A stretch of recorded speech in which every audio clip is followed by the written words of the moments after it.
Casos e causos. Conversas sobre crimes reais.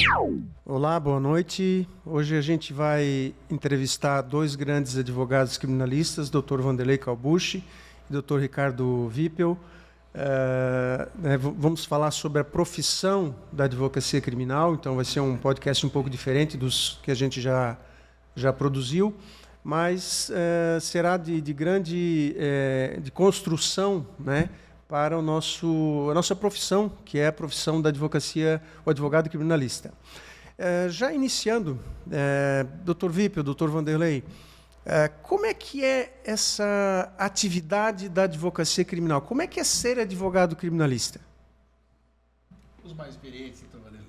Bom, nessa minha caminhada, me formei em 2003, em 2008, estou desde 2008 advogando na advocacia criminal.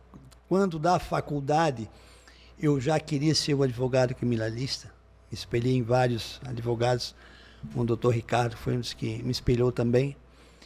E eu vejo a advocacia criminal como uma paixão. Só quem gosta da advocacia criminal para trabalhar na advocacia criminal. Porque a cobrança da sociedade para o advogado criminalista é muito grande. Eles não entendem o trabalho do advogado criminalista. Eu penso, doutor Ricardo, que aquela história o advogado do bandido defende... Como é que tu está defendendo o bandido? O advogado criminalista, ele não defende o bandido, o criminoso, ele não defende o crime. Ele defende o direito do cidadão. Todo cidadão tem o seu direito a ser preservado. Todo cidadão tem direito a um julgamento justo. Quando qualquer cidadão ele comete um crime e ele é condenado, ele perde o direito à liberdade. Ponto. Os outros direitos ele não perde. E é nisso que o advogado criminalista busca. É nisso que a gente trabalha e é nisso que é apaixonante. Quando a gente trabalha e a gente vê os nossos resultados, a gente conseguir provar para a justiça que aquele cidadão foi injustamente denunciado e a gente conseguir a absolvição. Isso é o que mais me traz prazer. Doutor Ricardo. Primeiro eu gostaria de agradecer ao Dr. Ricardo Deutscher, né? A doutora Edneia também. Eu sou aqui dessa mesa o aprendiz de todos, né? Posso dizer isso com toda a tranquilidade do mundo. Dr. Calbucci. Está sendo modesto, né? Não, mas é verdade, né? Quem já viu... e assim, eu sou um jovem advogado, eu tenho 10 anos de advocacia criminal, né? De advocacia de maneira geral. Então, assim, gente, eu sou um eterno aprendiz, digo isso, tenho muita coisa a evoluir ainda, sei onde já melhorei bastante. Então, quais são as dificuldades da profissão, né, Calbucci? As pessoas, às vezes, elas esquecem que para ter um processo, precisa ter acusação e precisa ter defesa. Se não tiver defesa, esse processo é nulo. Para existir uma condenação, precisa ter, do outro lado, um advogado que exerça a defesa, ou um advogado ou um defensor público. Então, eu acredito que com o tempo, essa ótica vai acabar mudando, porque antes o advogado era um empecilho para a aplicação da justiça. Mas agora, diante dos últimos acontecimentos, sem querer politizar muito, agora a gente virou garantia de um processo justo. Então é isso que talvez mais me motiva. Eu advogo desde 2014, mas essa minha predileção pela advocacia criminal começou desde muito cedo. Desde muito antes, até mesmo sem saber, porque já na minha graduação, quando eu via nessas reportagens, né, nos jornais que apareciam, fulano de tal, um crime bárbaro, né, aquela história toda. Na graduação eu me pegava pensando, cara, se eu fosse advogado, eu fazia isso de maneira muito inconsciente. O que eu faria para fazer a defesa? Por quais caminhos eu iria? E o que surgiu lá já na graduação acabou virando profissão futura. E um dia, eu sou muito grato a Deus, porque assim, um dia eu me vi pensando num processo e depois de um tempo eu era o advogado que estava lá no jornal representando uma pessoa e exercendo o munus da defesa. Então assim, Calbucci, e o que tu fala tem muito sentido e eu concordo muito. Por quê da advocacia? Porque só sabe o valor do advogado quando alguém precisa de um. Exatamente. Porque até então, não, é um empecilho para a justiça, aquela história toda. Mas só que quando a acusação cai perante um dos nossos, a gente busca um advogado para que ele... É o que está na lei, doutor. Tem que fazer a salvação. É a salvação. É fácil julgar quando não acontece dentro do teu quintal. Exatamente. A partir do momento que acontece dentro do teu quintal, tu começa a abrir o teu leque, a tua mente abre para a advocacia criminal. Exato. Esse é o ponto. E assim, Calbucci, o que antes era um absurdo de direitos da pessoa presa, hoje em dia não é mais. Hoje em dia, realmente a gente tem que utilizar a lei de execução penal a favor das pessoas que estão lá dentro. As pessoas que até pouco tempo... Eu não quero politizar aqui, mas é uma verdade. Já politizando. Já politizando, mas é uma verdade. É o quê? As pessoas que antes atacavam a lei de execução penal, hoje são os beneficiários da lei de execução penal. E agora talvez ela passe a ser útil. É esse conceito de justiça seletiva que me motiva, Ricardo, a seguir trabalhando, cara. Porque assim, o tempo mostra as coisas. Justiça não é seletiva. A justiça ela é justa, ela é equidistante entre as duas partes. E o advogado cabe garantir isso. Porque se a gente não estiver ali, pesa para um lado. Mesmo com a gente ali, né, Ricardo, e nós temos 2 Ricardos aqui hoje, mesmo com a gente ali, a gente até estava falando antes de começar aqui, a balança nunca é equilibrada, né? Eu e o Ricardo, a gente fala isso quase em todo episódio aqui, mas essa balança nunca é igual. Quando a gente entra no júri, por exemplo, a gente entra sempre perdendo, até por conta da opinião pública, por conta, às vezes, de promotores de justiça que já estão há muito tempo nas comarcas, por conta do equiparato todo que eles têm, né, de pesquisas, enfim. Então, assim, essa balança nunca é equilibrada. A gente está sempre abaixo ali, naquele nível, né? Pode-se já ver a desigualdade, que eu digo, no próprio no tribunal do júri, ou numa audiência. Quem fica do lado Exato. do juiz? Sim. Por que o advogado tem que ficar lá no cantinho dele e o promotor do lado do juiz? Aí ficam os dois conversando. Então, a balança não é igual. A gente já entra perdendo de 1-0. Sim. Pegando até esse exemplo aí, doutor Vanderlei, fizemos um júri, o último júri que eu fiz, o Adilé também participou, o doutor André, nós estávamos em 5 advogados, 5, né? Tudo amontoado. Né? Um espaço pequeno, o promotor do lado da juíza, com o seu equipamento, com assessoria, né? E nós tudo amontoado. Então, é um pequeno exemplo de como é esse jogo, né? Tem alguns colegas que não gostam de usar essa expressão jogo, né? Mas, para mim, o processo penal ele é um jogo. Sim. Né? E a gente já sai perdendo. E o Alexandre Moraes da Rosa fala muito sobre isso, né? Teoria dos jogos. Né? Então, a gente já sai perdendo e por vários fatores, né? A própria questão, vocês comentaram, a sociedade, o preconceito, né? Enfim, uma série de situações aí que a gente já sai perdendo. Esse é fato. É como a justiça, o meu pensamento é como a justiça nos vê. Ela não nos vê, porque nós não temos hierarquia entre juiz, promotor e advocacia. Não. Estamos todos no mesmo patamar. Só que a justiça não vê assim, no meu pensamento. A justiça não vê assim. Se ela visse assim, ou o promotor estava junto conosco, ou nós estávamos junto com o juiz. Por que nós temos que estar separados?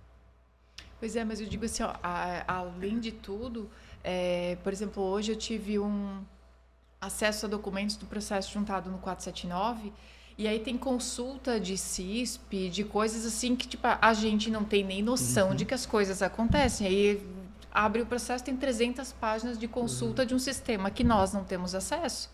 Então, isso me parece um tanto quanto injusto. Né? Nós tivemos um júri até que, né, um júri, pouco tempo que fizemos, eu e o doutor Ricardo Vippel juntos, e na nossa conversa antes do júri, de preparando o júri, o doutor Ricardo até falou para mim, eu vou fazer uma petição para o juiz e eu quero os mesmos mecanismos que o Ministério Público tem, eu quero poder usar também. E aí fez?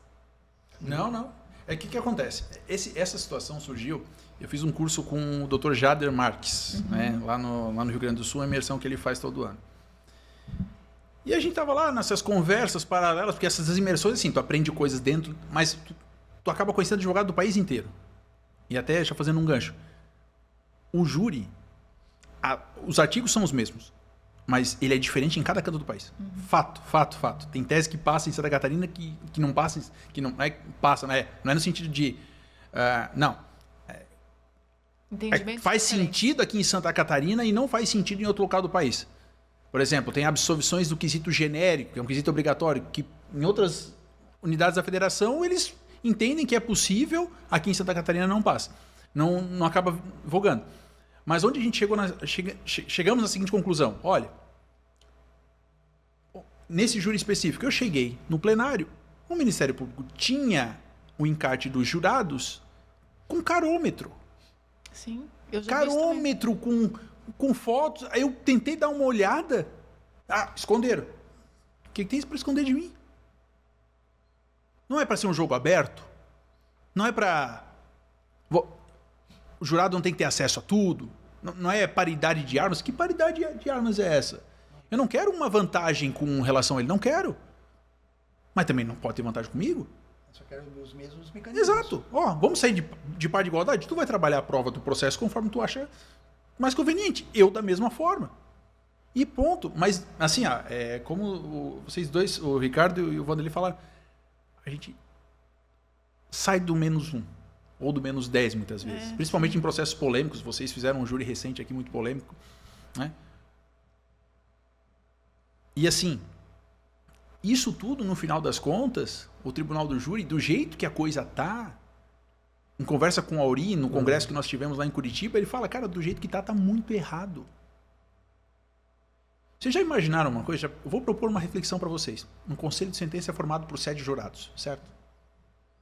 4-3, seja para acusação ou para defesa. Não dá a ideia de que aquele conselho de sentença, aquele órgão decisório, não tem uma dúvida sobre a responsabilidade do acusado? E a dúvida deveria pesar em favor de quem? Os meus últimos foram todos 4-3. É o pior resultado que existe, né? E aí uma pessoa às vezes é condenado por um voto. E isso é justo? Será que o sistema americano não é o melhor? Onde os jurados sentam, conversam em debate e só sai dali quando tiver unanimidade, para não ter dúvida. Como o Ricardo falou, 4-3, se o teu cliente foi condenado a 10, 15, 20 anos por causa de um voto. E os outros 3 que absolveram? Isso me incomoda. O doutor Ricardo, professor, tem, assim, está longe da perfeição, obviamente, mas já foi pior, sim, né? Eu lembro que tinha o famoso banco dos réus no júri, né? O réu sentava na frente do advogado e o advogado não podia, doutor, eu quero que ele sente do meu lado. Não, o banco dos réus é ali, né? Roupa de presidiário, né? Então, aos poucos foram mudando esse conceito, mas ainda falta muita coisa, né? Essa reflexão do 4-3 realmente é uma reflexão extremamente válida, né? Poxa, aquele conselho de sentença, aquele corpo de jurados, ele está na dúvida, 4-3, né? Não foi unânime, né? Alguma coisa ali. Então, na mão de um leigo, de um par da sociedade, né, condenou ou absolveu, né? Condenou, absolveu aquele par da sociedade. Então isso realmente é perigoso. Por isso que alguns criticam muito o tribunal do júri, né? Sim. A gente está falando mais especificamente do tribunal do júri, mas muitos, inclusive, condenam o tribunal do júri por essa razão, né? Pessoas que não entendem nada de direito e tal vão julgar uma pessoa, mas tem o seu motivo por ele existir, né? Todos nós que sabemos. Né? Sim. No tribunal do júri, eu tenho o pensamento que todo, né, devia ter um desaforamento de todo o tribunal do júri. Porque julgar um cidadão da cidade com mídia, com jornal, e as mídias já, porque aquele cidadão fez aquilo ali, o jurado, ele já vai contaminado para o tribunal do júri. Ele já vai com aquela reportagem, porque foi ele que fez aquilo. Então, se usasse o desaforamento para todo o tribunal do júri, aí sim ia ser todos iriam expor os seus fatos na hora, os jurados iriam ter ciência do acontecimento no momento e iriam decidir, não com influência de mídia A, mídia B ou mídia C. Eu acho outra reflexão. Isso que eu acho muito prejudicial para o tribunal do júri. Ainda mais num caso complicadíssimo que o doutor Ricardo e a doutora fizeram um tempo atrás agora, aqui em Indaial. A mídia toda sabia de Indaial. Ou seja, os réus já foram condenados pela sociedade. Mais do que isso, ainda tem o peso de uma possível cobrança desses jurados depois de se o resultado fosse positivo para a defesa, né? Porque já teve casos aqui, não sei se souberam, né? Se é antigo, mas de promotor de justiça falando de um réu absolvido, a sociedade tem o bandido que merece, né? Então, assim, ainda isso põe um peso, né, para o jurado que compôs aquele conselho de sentença. Então, acho que isso também tem que o jurado também pensa nisso quando vai para julgamentos dessa amplitude, assim. Acho que isso é outro problema. Então, e é muito curioso que o Calbucci falou agora, essa questão da imprensa, porque às vezes parece proposital. Às vezes é um processo de réu solto, é um processo que poucas pessoas lembram. Na véspera do julgamento, os principais portais da cidade anunciam isso.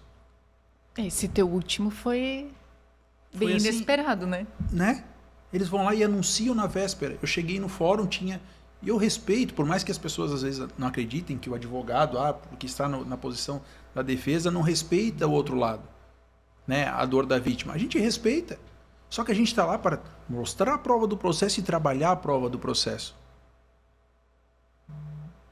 E aí vão lá e colocam uma faixa. Eu respeito, novamente digo, eles estão no direito deles de botar uma faixa na frente do fórum, será?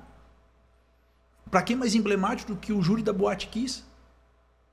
Eu fiz um júri uma vez da morte de um policial militar que dentro do plenário, quando eu comecei a falar, todos os policiais militares ficaram em pé no final em plenário. O jurado vai fazer o quê? Sim. Vocês acham realmente que o jurado vai analisar a prova? Não vai. Ricardo, mas estás duvidando da inteligência do jurado? Não estou, mas esses fatores exercem influência. Com certeza, influencia muito. Né? Eu acho até que o Ricardo sabe o que eu estou falando lá de Guaramirim. Cara, tinha mais polícia. Eu até brinquei com a juíza, falei assim, doutora, se acontece algum crime na cidade hoje, para utilizar a polícia, vai todo mundo sair daqui do fórum? A CRE vai tocar aqui dentro? Para quê? Para que isso? Para que botar mais pressão do que é necessário? Do que já tem, né? Se a prova está ali, Ricardo, e a prova for mostrada para o jurado, e o jurado entender, ele que decida. Não precisa de outros fatores externos com relação a isso. E isso influencia muito, principalmente no tribunal do júri. Influencia muito. A faixa lá na frente influencia, as famílias com roupa, influencia. Sim. A mídia A, a mídia B, a mídia C, o tempo todo influencia. Aí o que eu volto a dizer, o jurado da cidade, ele já vai contaminado com aquela informação. Então, para o advogado de defesa tirar aquela informação negativa e expor realmente os fatos, é um trabalho muito difícil, é muito árduo. E detalhe, Calbucci, faz a defesa uma coletiva de imprensa para expor algumas coisas na véspera do júri. É capaz de ser sancionado. O próprio juiz não deixa. Encaminhe para a OAB. Só que por que do outro lado pode e do meu não pode?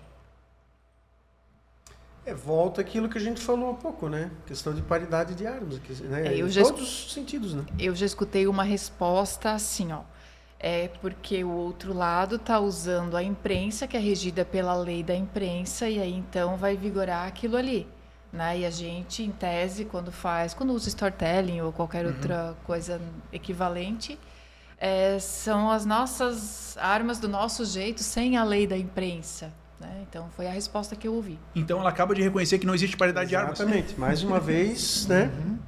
Quer dizer, ela acaba de fazer isso. Né? A balança pesa mais para um lado do que para o outro. Exato. Sempre pesou, né? Sempre pesou, sempre pesou. Assim, e por mais que a gente respeite, assim, uma coisa que eu aprendi com o próprio Ricardo, e eu falo, a gente teve uma operação grande em Blumenau, onde o Ricardo, eu estava bem no início da minha carreira, e eu vi o Ricardo na operação Regalia, aí como falar o nome, enfim, tá para ser julgado agora os recursos. Pô, eu estava no fórum, eu vi a postura, e o Ricardo, ele foi extremamente combativo, mas extremamente respeitoso. Eu lembro muito bem desse dia. O promotor, que já não é nem mais vivo, né, acabou se exaltando um pouco e o Ricardo foi para cima de maneira respeitosa e combativa e tudo mais. E no final das contas as coisas foram resolvidas e apaziguadas na audiência. Mas sempre com respeito. A gente tem que respeitar todo mundo. Não preciso gargantear mais. Não existe o promotor berrão, o advogado. Não, isso não. Tem como tratar com respeito. Só que assim, da mesma forma que eu respeito a forma do outro lado trabalhar, eles têm que deixar trabalhar. Porque do outro lado também tem pessoas. O tribunal, o processo, não vamos falar só do tribunal do júri, o processo penal, como uma vez eu ouvi falar, é dor de todos os lados. É dor da vítima, é dor do acusado, é dor da família da vítima, é dor do familiar do acusado. E como é que a gente lida com dor? Respeito. Respeito às regras do jogo. Tem que respeitar a regra do jogo, até para não condenar um inocente. Se não respeitar a regra do jogo, muitos inocentes vão ser condenados. Como tem vários. Como tem vários. Tem vários. Tem vários que são condenados, que se tu pegar o processo dele, tu vê que não tem prova, não tem nada.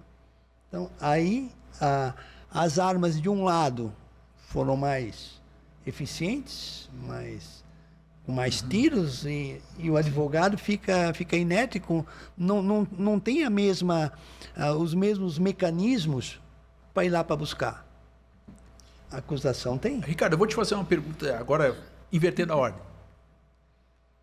Advogas há 25 anos. 25 anos. Por aí. Quantas vezes o teu cliente teve o mesmo direito de se expor nas redes, na imprensa, após... Primeiro eles bombardearam, depois você trabalhou, o cara foi absolvido. Quantas vezes te deram direito para um cliente teu falar? Olha, não tenho lembrança. Mas primeiro teu cliente não é o santo. Sim, e depois? Ele é bombardeado, né? E depois, no máximo, a gente sabe que isso também é quase que impossível, né? No máximo, uma ação de indenização, mas o juiz sempre fundamenta com falta de prova, que nem indenização não é possível, né? Enfim, é uma situação realmente complicada. Mas deixa eu fazer uma pergunta para vocês, doutor Vanderlei. Na prática da advocacia, por exemplo, visita presídios, delegacias e repartições públicas, é fácil trabalhar a advocacia criminal nesses ambientes ou ainda tem bastante problema? Já foi pior, já foi bem pior.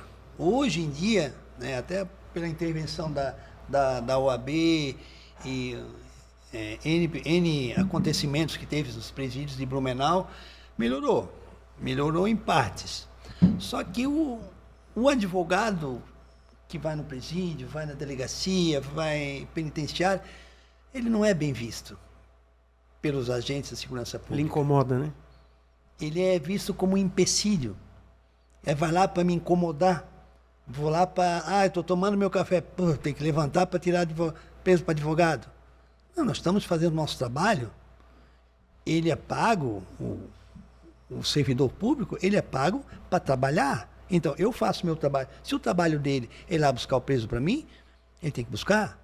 Se o trabalho dele é na delegacia fazer o boletim de ocorrência, eu tenho o direito de chegar lá e conversar com ele, saber o que está acontecendo. Só que o advogado, ele é mal visto. O que eu sinto quando eu vou, tanto presídio ou delegacia, que a gente vai bastante, doutor Ricardo Deus, a gente vê que tem aquela animosidade entre o advogado e o delegado. Às vezes tu chega lá para fazer um flagrante, já cheguei lá 4 horas da tarde e saí de lá 2 horas da manhã. Ficar esperando o delegado estava jantando, ou a gente estava fazendo outra coisa, ou tinha muitos procedimentos. A gente fica lá 4, 5, 6, 8 horas lá esperando sem jantar, sem nada.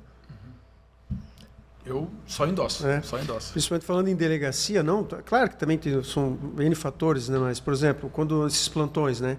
É 1 ou 2 delegados para atender a região toda aqui de Blumenau. Desde, talvez, lá de Rio do Sul até, né? Várias comarcas, vários municípios, e isso também não conta, né? Tem isso, tem...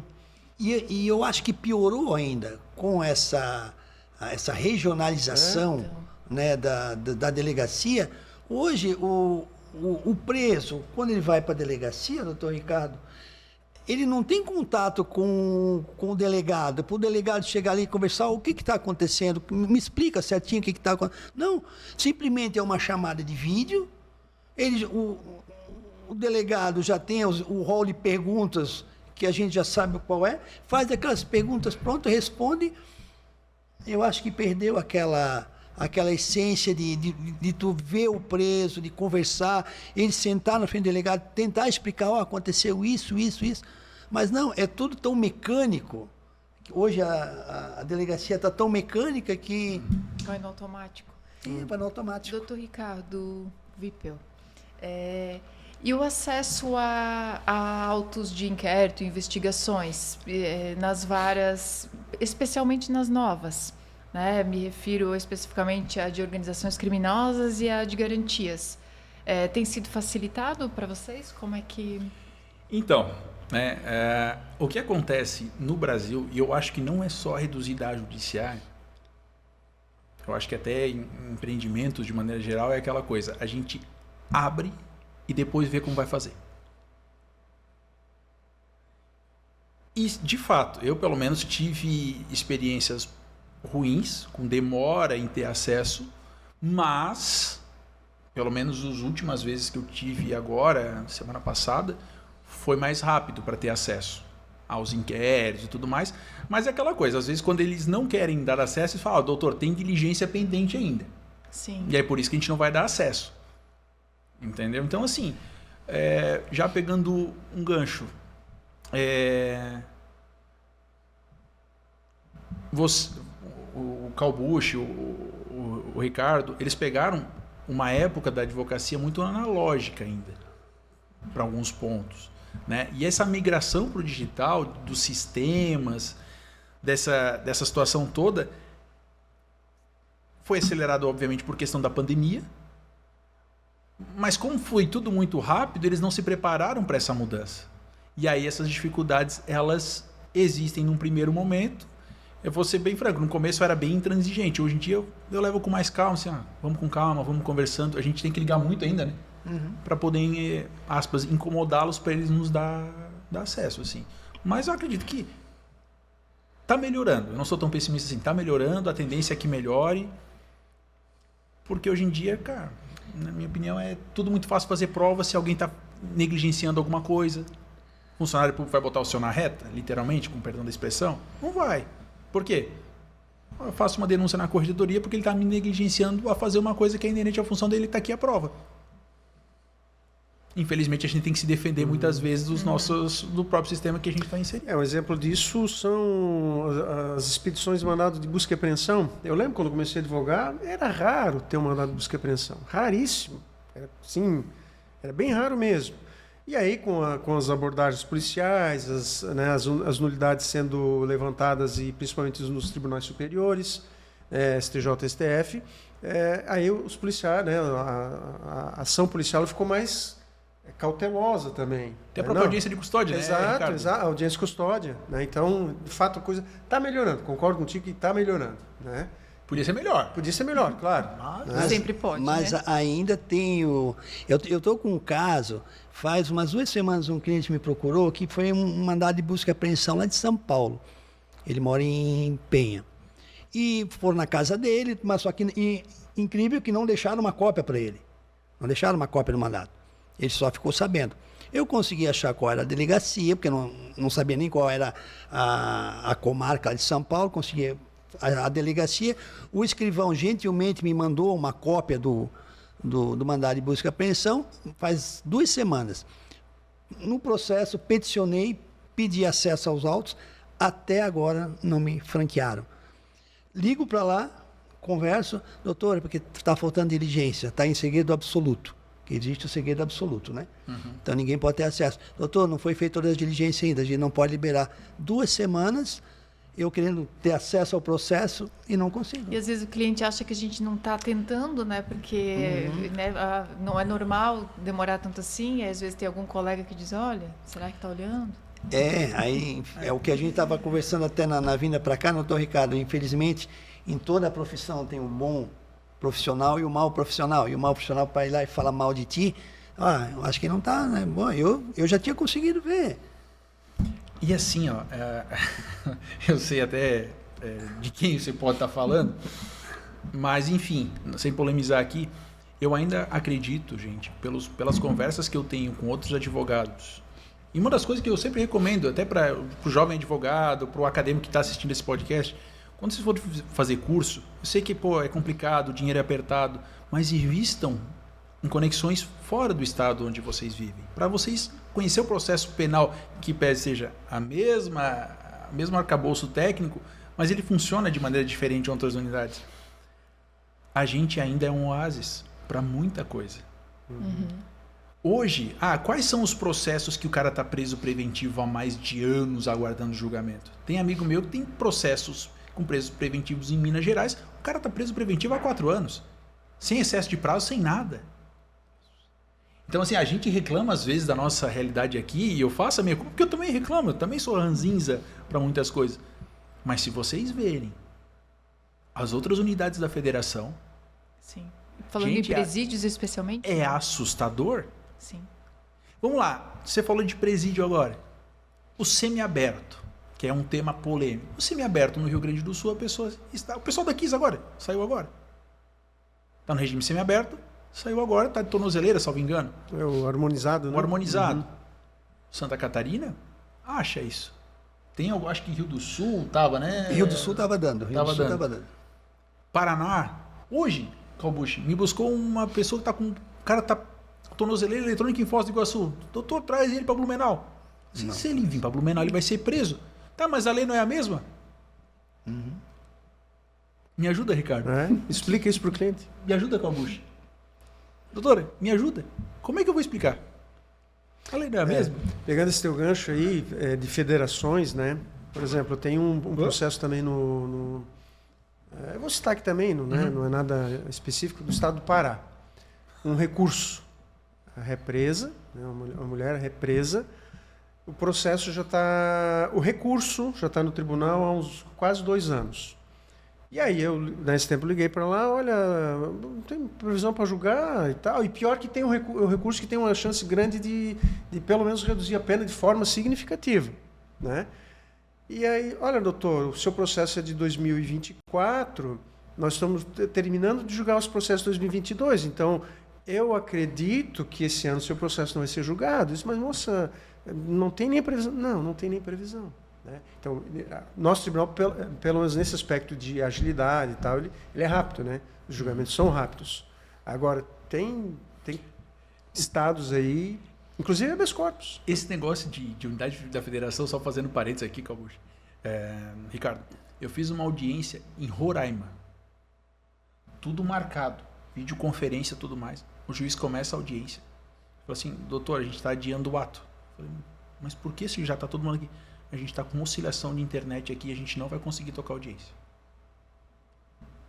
Ele abriu e encerrou o ato. Vocês conseguem imaginar isso aqui em Santa Catarina acontecendo? Eu, pelo menos, nunca presenciei uma situação como essa. Salvo uma queda de energia gigantesca, né? Tipo, trovoada na cidade. Mas são vários Brasis dentro do mesmo Brasil. E para o advogado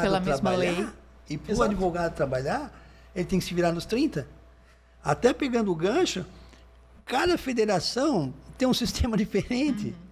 Começa por aí, né? Vai trabalhar em Santa Catarina, é PROC. Rio Grande do Sul, agora está no EPROC. Tu pega no Pará, é PJE. Tu pega São Paulo, é ESAGE. Aí tu pega Minas Gerais, vai peticionar em Minas Gerais. Horrível. Tens que assinar tudo digitalmente antes para depois devia ao menos uniformizar tudo, né? Faz um só. E aí a gente, além de advogado, tem que virar perito informática, alguma coisa inventada do gênero, né? O advogado criminalista, ele é perito informática, né? Ele, além de advogado, ele tem que ser psicólogo. Ele tem que ser psicólogo junto, porque a gente escuta cada história, né? Chega as mães, chegam lá famílias chorando, aí como a gente já sabe mais ou menos preliminarmente o que vai acontecer, a gente já tem que acalmar aquele coração. Sim. Né? Saber explicar para a mãe, ser um pouco de psicólogo, é um momento difícil, vai passar, hoje nós não temos prisão perpétua, ele vai sair. Pode ser que demore um pouquinho, mas ele vai sair. Né? Então vamos tentar fazer ele sair melhor e mais rápido. Então a gente tem que ser um pouco de psicólogo também para as famílias. Tá aqui, né? O André, o que não me deixa mentir, né? Que essa semana ele disse, meu Deus, então eu estou atendendo cada um, né? Que é mais consulta do que psicológica do que outra coisa. Não dá para atender o atendimento da advocacia, não dá para ser que nem da medicina em 15 minutos, né? Cada um que vai um cliente na tua sala é 1 hora, 2 horas para atendimento. Eu vou até propor um desafio aqui para o doutor Ricardo Deutscher, né? Porque, doutor Ricardo, nós temos aqui o Wesley, que foi teu aluno, foi meu aluno lá na Unisociesc. E quando ele começou a trabalhar comigo, ele pensava numa coisa, pensava que a advocacia criminal era daquela que se via na internet, né? Milionário, aqueles mundos que se vende. Aí ele começou a trabalhar contigo e tem certeza disso agora, né? Vieram de Ferrari assim, hoje para gravar o podcast. Tá se virando. Mas assim, eles não ensinam a lidar com o cliente. A universidade não prepara a gente para ser advogado.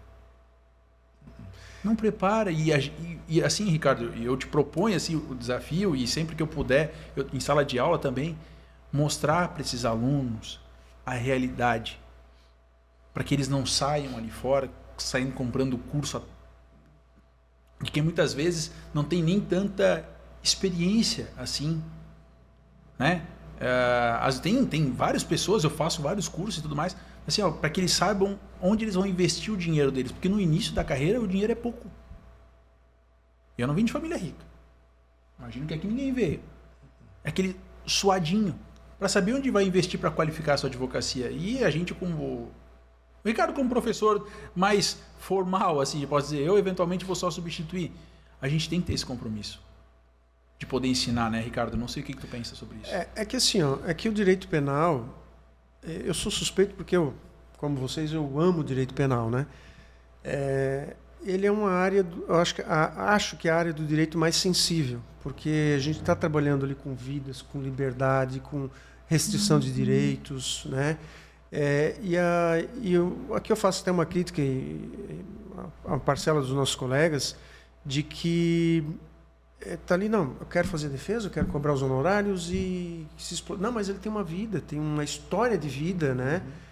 Né? Porque por que aquele menino, por exemplo, menino que eu digo ali, 18 anos, entrou ou até menos, né? Já na infância, entrou por crime, mas é bandido. Mas, poxa, né? Pelo menos ouvir aquela pessoa, a família, né? Como o Vanderlei falou aqui, né, Edileia? E eu sei que a Edileia faz esse trabalho melhor do que nós, até né, não querendo aqui, mas ela né, é uma mulher mais sensível, ela escuta, eu acredito que o atendimento dela é demorado, né? Porque ela ouve a pessoa, tem uma história ali atrás, né? Então o direito penal é uma área muito sensível. Claro, tem o lado da vítima, obviamente, mas tem ali o lado do acusado, da pessoa que cometeu aquele delito, tem toda essa questão da essência daquela pessoa, por que aquela pessoa está ali, né? É um criminoso ocasional, é um criminoso habitual, o que levou aquele adolescente a traficar, enfim, né? Então é uma série de questões aí que envolve a questão do direito penal, e não só a aplicação fria da lei, né? Mas assim, ter esse bom senso de ouvir as pessoas e poder entender o contexto todo ali, né? E boa parte dos advogados não fazem isso. Aqui eu faço uma crítica. Eu acho que aí é o divisor de águas entre o advogado criminalista, o que incorpora, o que ama fazer, do aventureiro. A gente sabe, nós que lidamos aí já há anos na advocacia criminal, quantos advogados aventureiros já passaram pelos presídios. Sim. Quando sai da faculdade, acha que é uma maravilha. Né? Não, como o doutor Ricardo falou, vou ganhar dinheiro, quero ficar rico. Aí entra lá, fica 1 mês, 2 meses, 3 meses, 6 meses e tem aquela rotatividade. Hoje pode contar nas mãos, nos dedos das mãos, quantos advogados criminalistas tem em Blumenau?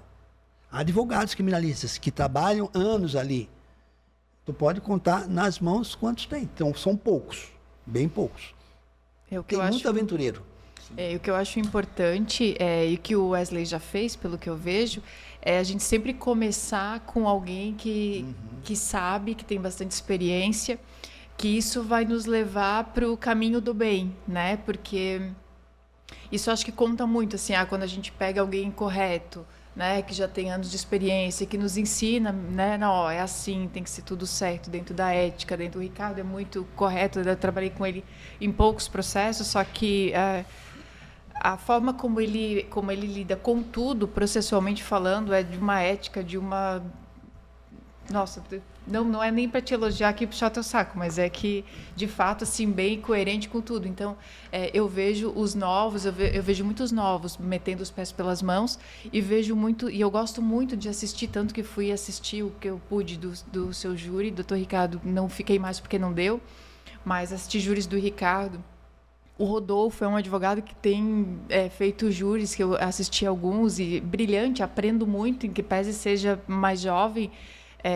Diego aqui, né, Dr. Ever, então assim, eu até digo para o André, a gente tem que assistir todos e ver a forma como se posicionam, até porque se a gente não aprender alguma coisa, a fazer alguma coisa, alguns vão nos ensinar o que não fazer, né? Então, isso sempre é válido. Mas o começar com uma pessoa que te oriente a maneira certa a seguir, o valor que tem isso, porque, como o Ricardo falou, o maior bem de todo mundo, né, do ser humano, é a vida. O segundo maior é a liberdade, que é com o qual a gente lidar.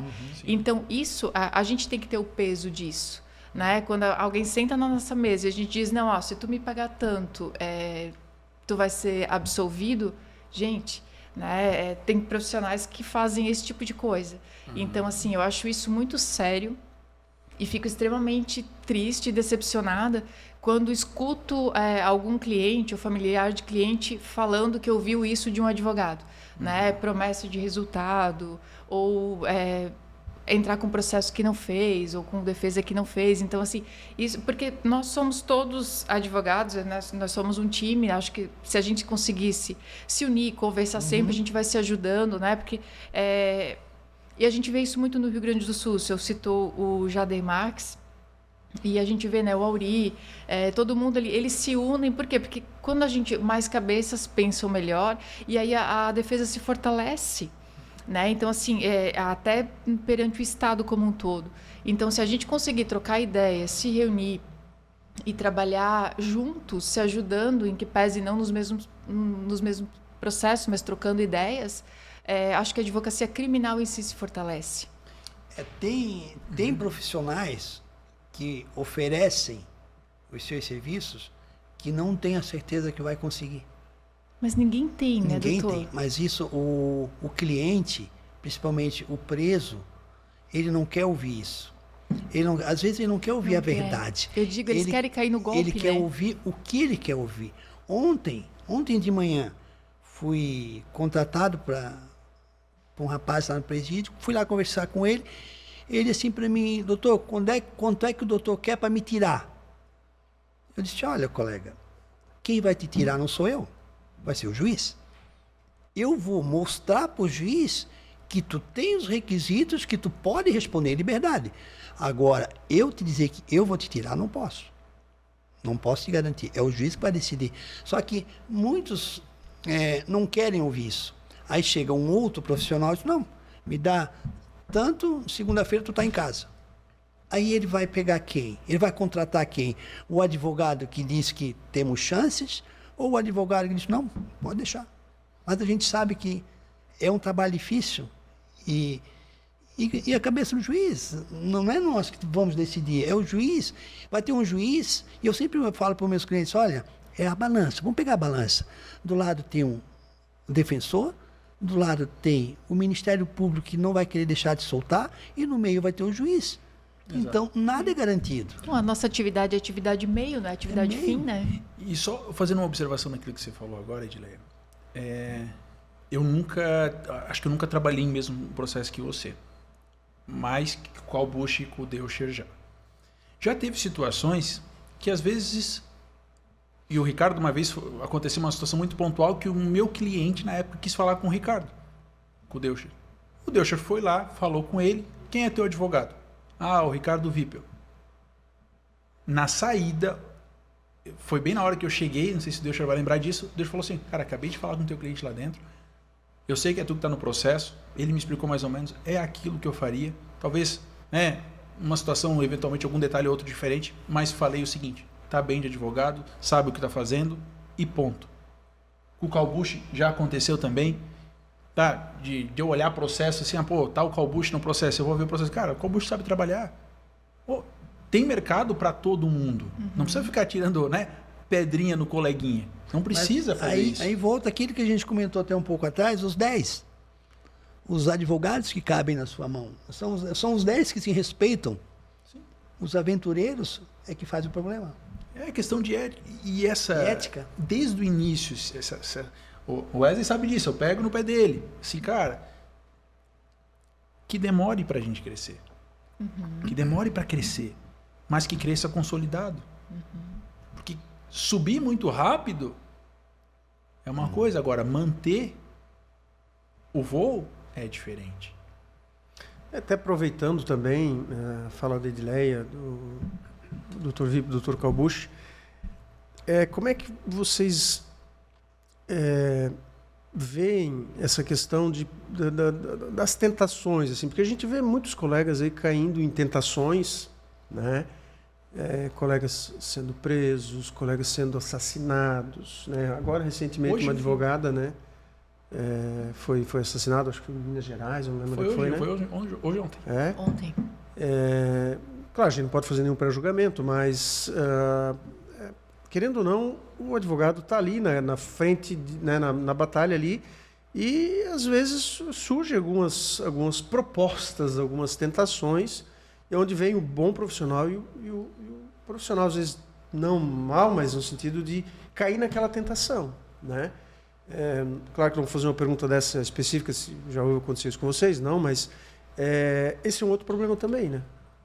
Eu fui aliciado já umas 2 vezes na minha carreira, fui aliciado para levar produtos proibidos para dentro do presídio, e nas 2 eu fui bem categórico, eu disse, quer que eu seja teu advogado, para o teu processo judicial, eu sou. Não me chama, não me faz nenhum questionamento, nenhum pedido desse. Eu suei muito, como o doutor Ricardo falou, nós não viemos de famílias abastadas, nós somos todos trabalhadores, eu suei para ganhar minha carteira. Suei muito, tive que trabalhar muito. E eu não vou jogar fora. Porque eu tenho índole, eu tenho caráter. Então, já acontece, acredito que deve ter acontecido com o doutor Ricardo Deucher, sempre tem essa proposta. O advogado, o ético, o que trabalha correto, ele não faz. A resposta que eu dei pro meu cliente não foi tão bonita, doutor Calbucci. Falei assim, cara, eu quero ser teu advogado, não teu companheiro de cela no futuro. Boa. Entendeu? Eu não quero estar aí dentro. É verdade. E detalhe, com todo respeito a você que está aí dentro. Mas eu estou bem aqui fora. Né? E essas propostas, doutor Calbucci, cara, surgem muito. E assim, para quem não surgiu ainda, uma hora vai surgir. Vai. Mas a tua postura, como tu mesmo falou, perante aquela situação. Né? Até o advogado de recado. É. Não precisa levar nada lá para dentro de ilícito. Mas a gente sabe que, infelizmente, a nossa profissão tem o advogado de recado. Que ele tem advogados que cobram R$100 para levar recado. Bom, a nossa conversa aqui está muito agradável, né? Se pudéssemos, nós poderíamos estender aqui por mais algumas horas aí, mas também o tempo urge. E a gente vai ter que encerrar por aqui. Eu gostaria de parabenizar o Dr. Ricardo Vipp, porque eu tenho um apreço muito grande pelo colega, né? Vanderlei, além de colega de profissão, é meu amigo pessoal. Também agradecer a contribuição, a presença aqui. E devolvo a palavra para vocês, se quiserem fazer algum né, fechamento aí da fala de vocês. Eu agradeço o convite, doutor Edilé, doutor Ricardo. Confesso que fiquei surpreso e lisonjeado, né?